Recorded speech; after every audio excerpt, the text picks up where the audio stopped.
रिमझिम भारी दिल से समीर का घर छोड़ चुकी है, लेकिन ये दूरी दोनों के लिए आसान नहीं है। समीर उसे रोक नहीं पाया, पर अब पछतावे और प्यार के बीच फंस गया है। दूसरी तरफ रिमझिम खुद को मजबूत दिखाने की कोशिश कर रही है, लेकिन अंदर से पूरी तरह टूट चुकी है। दोनों के बीच गलतफहमियां अब भी दीवार बनकर खड़ी हैं। इसी बीच आमायरा इस दूरी का फ़ायदा उठाने की सोचती है और समीर के करीब आने की कोशिश करती है, लेकिन उसे ये नहीं पता कि समीर का दिल आज भी सिर्फ रिमझिम के लिए धड़कता है। अब कहानी उस मोड़ पर आ चुकी है जहां या तो सच और प्यार जीतेंगे या फिर साजिशें दोनों को हमेशा के लिए अलग कर देंगी।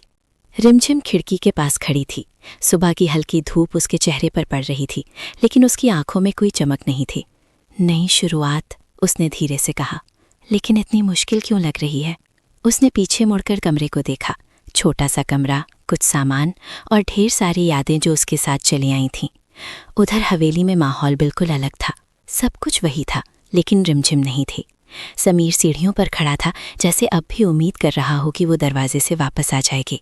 तभी आमायरा उसके पास आई। तुम अभी तक यहीं खड़े हो? उसने हल्के से कहा। समीर ने उसकी तरफ देखा भी नहीं। तुम्हें क्या फर्क पड़ता है? आमायरा मुस्कुराई। फर्क पड़ता है क्योंकि अब तुम अकेले हो। समीर ने गुस्से से उसकी तरफ देखा। मैं अकेला नहीं हूँ, मेरी यादें मेरे साथ हैं। आमायरा के चेहरे का रंग हल्का सा बदल गया, लेकिन उसने खुद को संभाल लिया। यादों से जिंदगी नहीं चलती समीर, और छूत से भी नहीं, समीर ने तीखे स्वर में कहा। आमायरा चुप हो गई, लेकिन उसके दिमाग में एक नया प्लान बनने लगा। उधर रिमझिम अपने फ़ोन को देख रही थी। समीर का नाम स्क्रीन पर बार बार उभर रहा था, लेकिन वो कॉल नहीं उठा रही थी। अगर मैंने बात की तो शायद मैं कमज़ोर पड़ जाऊंगी। उसने फ़ोन को साइलेंट पर रख दिया। तभी दरवाजे पर दस्तक हुई। रिमझिम ने दरवाज़ा खोला। सामने एक अजनबी महिला खड़ी थी। क्या आप रिमझिम हैं? जी। महिला ने एक लिफाफा उसकी तरफ बढ़ाया। ये आपके लिए है। रिमझिम ने हैरानी से लिफाफा लिया। किसने भेजा? महिला बिना जवाब दिए चली गई। रिमझिम ने दरवाज़ा बंद किया और लिफाफा खोला। अंदर एक पुरानी फ़ोटो थी और एक चिट्ठी। उसने चिट्ठी पढ़नी शुरू की। अगर तुम सच जानना चाहती हो तो आज शाम मंदिर आना। रिमझिम की आंखों में सवाल भर गए। ये कौन हो सकता है? उधर हवेली में समीर अपने कमरे में बैठा था। उसका मन बार बार रिमझिम के पास जा रहा था। मुझे उससे बात करनी होगी। तभी दरवाज़ा खुला। आमायरा अंदर आई। तुम अभी तक उसी के बारे में सोच रहे हो? समीर ने सख्ती से कहा। हाँ, क्योंकि मैं उससे प्यार करता हूँ। आमायरा की आंखों में जलन साफ दिखी। वो तुम्हें छोड़कर जा चुकी है, लेकिन मेरा दिल नहीं छोड़ा, समीर ने जवाब दिया। शाम का समय। रिमझिम मंदिर के बाहर खड़ी थी। उसका दिल जोर जोर से धड़क रहा था। आज शायद मुझे कुछ ऐसा पता चले जो सब बदल दे।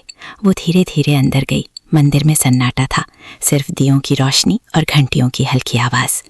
तभी पीछे से एक आवाज़ आई। तुम आ गई। रिमझिम मुड़ी और सामने खड़ा था समीर। वो चौंक गई। तुम? समीर भी उतना ही हैरान था। तुमने बुलाया था ना? दोनों एक दूसरे को देख रहे थे, जैसे किसी ने उन्हें फिर से आमने सामने ला खड़ा किया हो। तो फिर हमें यहाँ किसने बुलाया? रिमझिम ने धीरे से कहा। तभी मंदिर के कोने से हल्की सी आहट आई और वहाँ से कोई बाहर आने लगा। दोनों की नज़रें उसी तरफ टिक गईं।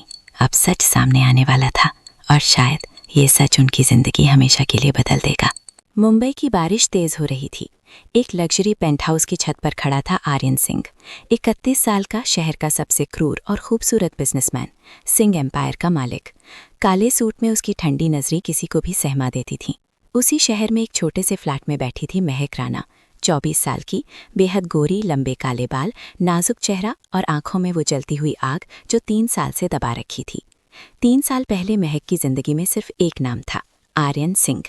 वो आर्यन की कंपनी में डिज़ाइनर थी। आर्यन ने उसे प्यार का जाल भिजाया, गुप्त रातें, महंगे गिफ्ट्स और वो मीठे वादे जो कभी पूरे नहीं हुए। जब महक प्रेग्नेंट हो गई तो आर्यन ने अपना असली रूप दिखाया। उसने ठंडे स्वर में कहा, ये बच्चा मेरे साम्राज्य के लिए खतरा है। 10 करोड़ ले लो, गर्भपात करवा लो और मेरी जिंदगी से हमेशा के लिए गायब हो जाओ। अगर नहीं मानी तो मैं तुम्हारे पूरे परिवार को बर्बाद कर दूंगा। महक रोती रही, लेकिन आर्यन ने उसे कंपनी से निकाल दिया और सबको बताया कि महक ने उसे ब्लैकमेल किया। महक की इज्जत, सम्मान और बच्चा सब कुछ छिन गया। अस्पताल में मिसकैरेज के बाद महक ने कसम खाई, आर्यन सिंह, मैं तुम्हें प्यार के सबसे घातक जहर में डुबोऊंगी, तुम्हारी सारी दुनिया उजाड़ दूंगी और फिर तुम्हें वही दर्द दूंगी जो तुमने मुझे दिया। जहर की मोहब्बत अब शुरू होगी। महक ने अपना नाम बदलकर आस्था खन्ना रख लिया। उसने अपना लुक पूरी तरह बदल दिया। बालों को साधना कट स्टाइल में कटवाया, स्किन को और गोरा निखारा और एक नया कॉन्फिडेंट अंदाज अपनाया। फिर वो आर्यन की सबसे बड़ी कॉम्पिटिटर कंपनी में सीनियर डिज़ाइनर के पद पर जॉब ले आई। जब आस्था यानी महक पहली बार आर्यन के सामने आई, आर्यन की नज़र उस पर अटक गई। उसने मुस्कुराकर कहा, तुम में कुछ खास है आस्था, लगता है तुम मेरी जिंदगी में तूफान लाने वाली हो। महक ने अंदर से जलते हुए बाहर से शर्माते हुए मुस्कुरा दिया और बोली, हो सकता है सर, या फिर आपकी किस्मत खत्म करने वाली। धीरे धीरे महक आर्यन के बहुत करीब आ गई। वो उसके ऑफिस में देर रात तक काम करती, उसके लिए पसंदीदा ब्लैक कॉफ़ी बना कर लाती, उसकी परेशानियों को सुनती और धीमी आवाज़ में कहती, आर्यन आप इतने अकेले क्यों लगते हो, कभी किसी को अपना दिल दिखाओ। आर्यन धीरे धीरे उसके जाल में फंसता गया। आस्था की खूबसूरती और आंखों में छिपी आग उसे दीवाना बना रही थी। 4 महीने बाद आर्यन ने आस्था को प्रपोज कर दिया। उसने घुटनों पर बैठकर कहा, आस्था मैं तुमसे प्यार करता हूँ, तुम मेरी जिंदगी की सबसे सच्ची चीज़ हो, मैं तुमसे शादी करना चाहता हूँ। महक ने हाँ कह दी, लेकिन उसके दिल में सिर्फ बदला था। शादी की तैयारियां जोरों पर थीं, लेकिन महक चुपचाप अपनी योजना पर काम कर रही थी। उसने पिछले 3 साल में आर्यन के सभी गंदे राज इकट्ठे कर लिए थे। ब्लैक मनी, टैक्स चोरी, कई लड़कियों के साथ धोखा और उस रात के सबूत जब उसने महक को धमकाया था। शादी की रात आई। महक लाल लहंगे में बेहद खूबसूरत लग रही थी। आर्यन उसे देखकर मुग्ध था। मंडप सजा हुआ था, फेरे शुरू हो चुके थे। 7वें फेरे के बाद महक ने आर्यन का हाथ मजबूती से पकड़ा और ठंडे स्वर में बोली, आर्यन अब खेल खत्म। आर्यन हैरान हुआ। महक ने अपना फोन निकाला और अपनी पुरानी तस्वीर दिखाई। मेरा असली नाम महक है, वो लड़की जिसे तुमने 3 साल पहले इस्तेमाल किया, प्रेग्नेंट किया, फिर धोखा दिया और उसका बच्चा मार डाला, वो मैं थी। आर्यन का चेहरा सफेद पड़ गया। महक की आंखों में आंसू थे, लेकिन आवाज में आग थी। तुमने मुझे बर्बाद किया था, आज मैं तुम्हें बर्बाद कर रही हूँ। तुम्हारे सारे गंदे सबूत पुलिस और मीडिया को भेज दिए हैं। तभी पुलिस की गाड़ियां पब्लिक के बाहर आ गईं। मीडिया वाले भी पहुंच चुके थे।